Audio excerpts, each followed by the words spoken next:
Business owners, there's a powerful way to grow your company that many people overlook. The federal government is required to spend a significant portion of its budget with small businesses, and that could be a game changer for you.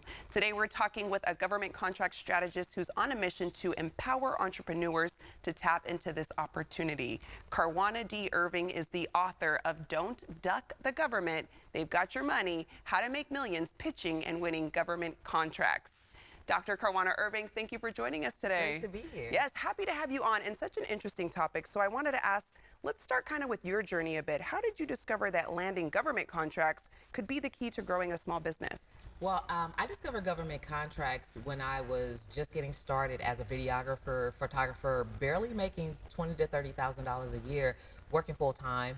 I started freelancing for a billionaire, and I simply asked him how he did it, how he became so successful. And he told me it was government contracts that helped him. Yeah. Well, it took me a while to figure it out, but once I did, I landed my first $70,000 contract, doubled my revenue. And when I saw how easy it was to implement this business model into my own business, I secured 2 additional projects, and in just 6 months grew my business to multiple 6 figures. Oh my gosh, this is fascinating. I mean, just even within the business of news, there's a few people here that are photographers, videographers, they do freelancing. You were curious from the get-go, you asked the right questions, Right. and now we're talking to you, we're interviewing you.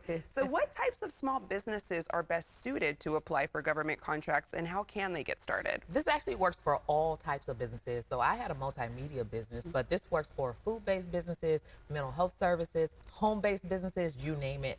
The government actually sets aside hundreds of thousands, even millions of dollars for small businesses, and they're obligated to spend with those companies. They simply define a small business as any company that generates under $20 million a year annually for 5 years straight, and that has under 500 employees. So most small businesses are just not aware, but this is something that can really help them grow once they know how to do it. And you're making them aware. Absolutely, absolutely. So are small business owners making earning a consistent revenue harder than it needs to be? I think they're definitely making it harder, especially since statistically, the small businesses generate under $100,000 a year, and that's about 86% of them do that. And so, but it's typically because they just don't know, and I want them to know that there's a better way, and definitely this is a way where they don't have to chase customers as long as they learn how to position themselves properly. Especially when the resources are already there, Yeah, so it's made possible absolutely. for them.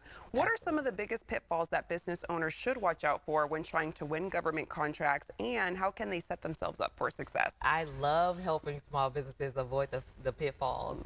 In fact, I've helped over 300 significantly generate over 25 million in revenue with government contracts. And I do this with a 4-step system. And that all starts with the business foundation. So the business foundation is very key because that's what attracts the government to your business. Next, we have certifications. And being certified as a woman-owned, minority-owned, even LGBT or veteran-owned business is going to be your golden ticket to participating in the funding they have set aside for those groups. Next, we have marketing your business, and learning how to market your business to the government and your capabilities is definitely going to be key, as well as finally is proposals. Being able to demonstrate your understanding of the opportunities that are out there is going to be significant. So each month I host a 5-day challenge where I walk people through how to get pre-qualified to actually sell to the government. In fact, over the past couple of years, I've helped more than 5,000 small business entrepreneurs grow their business with government contracts and position themselves to win, so they no longer have to chase customers, right? Because there's opportunities that are out there. Oh my gosh, Dr. Karwana Irving, what makes you so passionate about this? Well, I love how my life has changed. And so I'm very passionate about the information that I wasn't given until I met that mentor. And so I think that this is a way for small businesses to really thrive and grow. Along with getting your services and resources, what do you hope people take away from your book? How to get started in the government contracting space, and just to know what your value is, because there is a buyer out there that is already obligated to spend with small businesses. And if you're a small business, you definitely don't want to duck the government. There we go. Dr. Karwana D. Irving, you're so inspirational, and thank you for being there to help other small businesses. You've had success and you want to help others. I think that's fantastic. Thank you. All right. So for more on Dr. Irving, you can find out more by going to govconchallenge.com.